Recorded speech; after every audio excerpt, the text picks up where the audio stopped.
السلام علیکم میرے بھائی، یہ واقعہ ہے حضرت اویس کرنی کا۔ پیر اجمل رضا قادری صاحب نے بیان کیا ہے، ویڈیو کو بھائی ضرور دیکھنا، ویڈیو بہت پیاری ہے بھائی۔ نبی رحمت صلی اللہ تعالی علیہ وسلم نے مولا علی شیر خدا اور حضرت عمر فاروق بندے بھی حضور نے وہ چنے جو سرخیل ہیں دونوں، مولا علی فاروق اعظم امیر المومنین دونوں کو بلایا اور بلا کے فرمایا یہ میرا جبہ لے جاؤ اور میرے بعد میرے وصال کے بعد وہاں جانا کرن میں تمہیں اویس ملے گا، اسے میرا جبہ دینا۔ اور دیکھو کیا خوبصورتی ہے لفظوں میں، یہ بات ان کی شان کو کہاں سے کہاں لے گئی۔ محبوب فرمانے لگے اسے کہنا میری امت کی بخشش کی دعا کرے، اسے کہنا میری امت کی بخشش کی۔ حضرت علی المرتضیٰ کا رتبہ بھی ان سے زیادہ ہے، جناب عمر کا رتبہ بھی، اس کا مطلب ہے بڑا بھی چھوٹے سے کبھی کبھی دعا کے لیے کہہ سکتا ہے کہ یار میرے لیے دعا کر دینا۔ نبی کریم علیہ السلام نے جبہ دیا، جبہ دے کے بھیجا۔ حضرت عمر گئے ملنے، جناب مولا علی گئے، جا کے پوچھا وہ کدھر ہے، کہا وہ دیوانے سے ہیں، گھومتے رہتے ہیں۔ جب ملاقات ہوئی تو حضرت اویس کرنی دوڑے آئے۔ جناب عمر کہنے لگے آپ کا نام اویس ہے؟ کہنے لگے ہاں عمر فاروق میرا نام اویس ہی ہے۔ پھر آگے بڑھ کے کہنے لگے علی آپ کی طبیعت مبارک کیسی ہے؟ پھر وہ جبہ وصول کیا، کہا محبوب نے کہا تھا امت کے لیے دعا کرنا، تو حضرت اویس نے فوراً سر سجدے میں رکھ دیا۔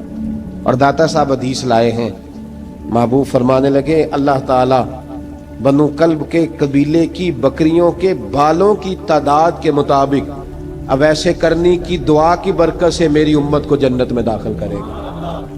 اتنا بڑا اعزاز، اتنا اعزاز اعزاز حضرت اویس کرنی رضی اللہ تعالیٰ انہوں نے دعا کی، پھر واپس لوٹے۔ یہ تو داتا صاحب کی بات ہے۔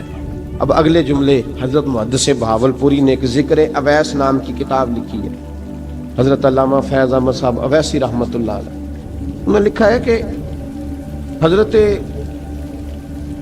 عمر فاروق اور مولا علی جب مل رہے تھے نا، تو ایک تیسرے شخص نے کہا کہ اویس ان کی زیارت کر لو جنہوں نے حضور کی زیارت کی، ان کی زیارت کر لو، چلو آپ حضور کی زیارت نہیں کر سکے تو زیارت کر لو۔ تو حضرت اویس کرنی اٹھ کے قریب گئے تو جناب علی المرتضیٰ اور جناب عمر سے کہنے لگے حضور کی داڑھی مبارک میں کتنے بال سفید تھے؟ زیارت تو نہیں کی، داڑھی میں کتنے بال؟ انہوں نے یہ نہیں کہا ہمیں پتہ نہیں، کیونکہ سوال دوسرے کا تھا۔ ان دونوں کا سوال یہ نہیں کہا ہمیں پتہ نہیں، باقی کتابوں میں الفاظ اور ملتے ہیں، میں وہ والی بات بیان کر رہا ہوں جس میں ادب زیادہ پایا جاتا ہے۔ کہا کتنے بال سفید تھے؟ تو یہ نہیں فرمایا مولا علی اور جناب عمر نے کہ ہمیں پتہ نہیں، کہنے لگے ویس آج آپ ہی بتائیں گے کتنے سفید، آج آپ ہی بتائیں کتنے ہیں۔ تو حضرت سیدنا اویس کرنی کہنے لگے محبوب کی داڑھی مبارک میں 17 بال سفید تھے، 17 بال سفید تھے، یہ ان کی زیارت کا حال۔ حضرت اویس کرنی نے ہمیں بتایا کہ دور رہ کے اطاعت صحیح کرنا، تمہارا ذکر دربار رسول پہ بھی ہوگا اور دربار خداوندی پہ بھی ہوگا۔ حضرت حرم بن حیان رحمت اللہ تعالی علیہ فرماتے ہیں میں حضرت اویس کرنی کو ڈھونڈنے چل پڑا، ڈھونڈنے بھی اسے نکلا جسے کسی نے نہیں ڈھونڈا اور جو کبھی کسی کو نہیں ملے، حضرت اویس کرنی۔ یہ فکرہ کسی درویش نے نا حضرت اویس کرنی کے لیے کہا، یہ فکرہ پورا فیٹونی پہ آتا ہے، اسی کسے دے کچھ نہیں جے لگ دے تے نہ کوئی ساڈا دردی، کوئی جرانہ نہیں، کوئی دوستانہ نہیں۔ حضرت اویس کرنی کا مزار بھی کنفرم نہیں کہ کدھر ہے، بس اسی کسے دے کچھ نہیں لگ دے، کیا ضرورت ہے، بس ٹھیک ہے۔ اپنا جو ہے انداز سارے زمانے سے علیحدہ کر کے رکھا انہوں نے، علیحدہ، الگ تھلگ۔ تو حضرت خواجہ اویس کرنی کو ڈھونڈتے ڈھونڈتے کہتے ہیں میں گیا، کرن گیا، حضرت حرم بھی نہیں، یہ داتا صاحب نے اس کو لکھا ہے، فرماتے ہیں میں گیا تو مجھے لوگوں نے کہا وہ تو حج کرنے چلے گئے۔ کہتے ہیں جب میں مکے گیا تو میں نے لوگوں سے پوچھا اویس کرنی آئے تھے؟ کہنے لگے ہم تو نہیں جانتے۔ یہ تو میرے جیسے لوگ ہوتے ہیں نا جن کی تصویریں زیادہ نکلتی ہیں تو جن کی ویڈیو زیادہ ہوتی ہے تو لوگ زیادہ جاننے لگتے ہیں، ورنہ رب کریم کے بندے تو چھپے ہوئے، چکر میں پڑے ہی نہیں۔ کون اویس کرنی؟ انہوں نے کہا کہ حضرت اویس کرنی، چہرے پر برس کے داغ ہیں، کمزور سا وجود ہے، داڑھی زیادہ گھنی نہیں۔ جب حالات بتائے تو کہنے لگے اس طرح کا ایک شخص آیا تھا، اس نے طواف کیا تھا. پہلے بھی دنیا کرتی ہے، پر جب اس نے کیا ہے نا تو اس کے طواف نے وہ خود بھی رویا ہے اور بھی بڑے روئے ہیں. وہ جب حجر اسود پہ آیا ہے تو رنگ بدلتا دیکھا ہے. کہا وہ کدھر گئے؟ کہنے لگے پورا نہیں پتا، اتنا ضرور خبر ہے کہ ان کے انداز بتاتے تھے کہ اب مدینے جائیں گے. جناب حرم بن حیان کہتے ہیں پھر میں مدینے گیا، میں نے خواجہ اویس کو ڈھونڈا. میں نے کہا یار میں نے حضرت خواجہ اویس کرنی کو ملنا ہے، کسی نے بتایا ہے کہ وہ مدینہ شریف آئے. تو لوگ کہنے لگے ہم نہیں جانتے وہ کون ہے. لیکن نا دنیا جان گئی، دنیا میں بڑا کچھ ہو گیا. بائی نیم لوگ جاننے لگے، ہوٹلوں پہ پہچاننے لگے، سڑکوں پہ پہچاننے لگے. لیکن بات تو یہ ہے کہ جن کو پہچاننا چاہیے اگر وہ پہچان لیں پھر تو بڑی بات ہے، پھر تو بڑی بات ہے.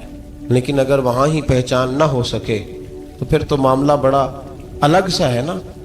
عزیز بھائی، حضرت خواجہ اویس کرنی کے بارے میں پوچھا تو مدینہ شریف کے زائرین اور وہاں کے مقامی لوگ بھی کہنے لگے کوئی نہیں پتا، ہم نہیں جانتے، ملے ہی نہیں. تو کہا باریک سا وجود ہے، پرانا سا لباس ہے، برس کے داغ ہے، چہرے پہ داڑھی زیادہ گھنی نہیں، کسی کو پاس نہیں بٹھاتے. اور پھر ایک جملہ اور کہا، سنا ہے روتے ہیں تو بڑے درد سے روتے ہیں، سنا ہے بھیگی رہتی ہیں پلکیں، سنا ہے ان کی پلکیں بھیگی رہتی ہیں. میں 2-4 دن پہلے کسی سے سن رہا تھا شعر، اس نے کہا تھا ایک واری میری آنکھیاں تو انہوں نے اتھرو پونجے سن، ہن چسکا پہ گیا رونے دا، ہر ویلے یا ہو زاری ہے. کہتے ہیں کہ وہ اس طرح کی اس کی کیفیت ہے. کہتے ہیں میں نے کہا یار وہی تو اویس کرنی تھے، کدھر گئے؟ کہنے لگے کوئی خبر نہیں. جب وہ آئے ہیں تو ان کے آنے کا انداز ہی نرالا تھا، سسکیاں اور آہیں نکل گئیں اس شخص کی جب وہ مدینے آیا. حضرت حرم بن حیان کہتے ہیں میں ڈھونڈتا رہا، تلاش کرتا رہا، پھر میں ان کو ڈھونڈتے ڈھونڈتے عراق میں آیا تو نہر فرات کے کنارے ایک کمزور سے آدمی کو ریت کے ٹیلے پر بیٹھ کے وضو کرتے دیکھا. کہتے ہیں جب ان کا وضو مکمل ہوا تو میں نے کہا السلام علیکم. تو کہتے انہوں نے چہرہ نہیں پھیرا، وہیں بیٹھے بیٹھے کہنے لگے وعلیکم السلام یا حرم بن حیان، یا حرم بن حیان وعلیکم السلام. کہتے میں نے کہا کہ من انت، آپ کون ہے؟ تو کہنے لگے وہی ہوں جسے تم مکے اور مدینے ڈھونڈتا رہا. تو کہتے میں نے کہا حضور آپ میرا نام کیسے جانتے ہیں؟ بڑا خوبصورت جملہ ہے، اللہ کرے آپ کو یہ یاد رہے. سبق کبھی نہ بھولنا، یہ سبق کبھی نہ بھولنا. بابا صاحب کے مزار پہ گئے تو خالی آ گئے، دادا صاحب گئے تو خالی، ایسے ہی چلے گئے. ہم فارغ لوگ تھے، کوئی کام نہیں تھا کہ بابا فرید کی گلیوں میں گھومتے رہے. ہم فارغ تھے کہ 2 بجے حضرت سلطان باہو رحمت اللہ علیہ کی جالیوں کے سامنے کھڑے رہے. ہم کوئی پتھر چاٹنے والے لوگ تھے کہ آدھی رات بیت گئی اور ہم بزرگان کرما والا شریف کھڑے رہے. یہ کیسے ہو گیا کہ محدث اعظم کے مزار پہ کھڑے رہے؟ ایسے ہی کوئی بات تھی؟ حضرت اویس کرنی بول کر فرمانے لگے، کہنے لگے کیا کہا تو نے کہ میں تجھے کیسے جانتا ہوں؟ فرمانے لگے تو مجھ سے پیار کرتا ہے، عارف تو روحی من روحی کا، میری روح تیری روح کی جاننے والی ہے. یہ روحوں کا رشتہ ہے، یہ خطا نہیں جایا کرتا. عارف تو روحی من روحی کا، میری روح تیری روح کو جانتی ہے. یہ کیسے ہو گیا؟ کوئی ایسے لوگ تھے تو اتنی جگہ مجھے تلاش کر آیا اور میں تجھے جانوں نہ؟ یہ کیسے ہو سکتا ہے؟ یہ کیسے ممکن ہے؟ تو ڈھونڈتا رہا گلی گلی اور میں کہوں کہ میں تجھے جانتا نہیں؟ فرمایا حرم بن حیان میں، ہاں میں دعا کرتا ہوں اللہ کی بارگاہ میں کہ رب کریم مجھے اور تجھے جنت میں اکٹھا کر دے. کہتے ہیں جب انہوں نے یہ دعا کی تو وہ چل پڑے. میں نے کہا حضور کہاں جا رہے ہیں؟ فرمانے لگے میرا پیچھا نہ کرنا، میں کسی اور منزل کا مسافر ہوں، اور جس رستے میں چل رہا ہوں نا ان منزلوں پہ ساتھ نہیں کسی کو لیا جاتا. یہ میری اپنی ذاتی منزل ہے، اس میں پاؤں پہ چھالے ذرا سخت ہوتے ہیں. ہر آدمی کا کام نہیں یہاں چلنا، تو مجھے تنہا رہنے دے اور مجھے اپنی مرضی سے چلنے دے. کہتے میں نے منت کی تو کہنے لگے بس انہیں جد و جہد بڑی کی تھی تو تیرے ساتھ ملاقات کر لی، تجھے پہچان لیا، تیرے ساتھ بات کر لی، ورنہ میں کہہ چکا ہوں اسی کسے دے کچھ نہیں لگ دے. اسی لیے میں نے حضرت غالباً امام شورانی رحمۃ اللہ علیہ کے حوالے سے پڑھا ہے کہ قیامت کے دن جب حضرت اویس کرنی جنت میں جائیں گے تو ممکن ہے اس وقت بھی لوگوں کو دیدار نہ کرایا جائے، بلکہ امام شورانی کہتے ہیں اللہ 70,000 فرشتے ان کی شکل کے پیدا فرمائے گا اور ان کے جھرمٹ کے اندر چھپا کے انہیں جنت میں داخل کرے گا۔ ملاقات کس سے ہوگی؟ صرف انہی سے ہوگی جن کے لیے انہوں نے زندگی گزار دی۔ یا خدا سے ملیں گے یا مصطفیٰ کریم سے ملیں گے۔ یہ بھی لوگ تو محبت کریں، صالحین کا پیار، نیک لوگوں کی محبت، صالحین کی محبت رستہ آسان کرتی۔ کوئی شک نہیں کہ زمانے میں سارے لوگ اچھے نہیں ہوتے، برے لوگ بھی آئے ہیں مارکیٹ میں، ہوتے ہیں، لیکن 2 4 5 10 بروں کو لے کر کے اچھوں کی محبت چھوڑ دیں گے، نیک لوگوں کا ذکر چھوڑ دیں گے، ان کا پیار چھوڑ دیں گے، ان کا تذکرہ پڑھنا چھوڑ دیں گے، ان کے پاس بیٹھنا چھوڑ دیں گے۔ گزشتہ دور میں جو بادشاہ بھی نیک ہوئے نا، وہ بھی صالحین کی محبت کی وجہ سے نیک ہوئے۔ اورنگزیب عالمگیر اگر کچھ بہتر ہوئے تو اس لیے کہ ملا جیون نیک آدمی سے محبت کرتے تھے۔ محمود غزنوی کی بہتری کا سبب یہ تھا کہ حضرت سیدنا ابو الحسن خرقانی کے پاس جایا کرتے تھے۔ صالحین کی محبت نے بادشاہوں کے رخ بدلے، بادشاہوں کے۔ ان لوگوں کو پیار تھا تو اعلیٰ جہانگیر بادشاہ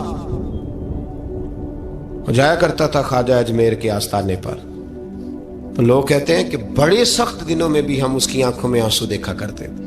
درد والی جگہ پہ جاتے تھے نا لوگ تو درد مند ہو جاتے۔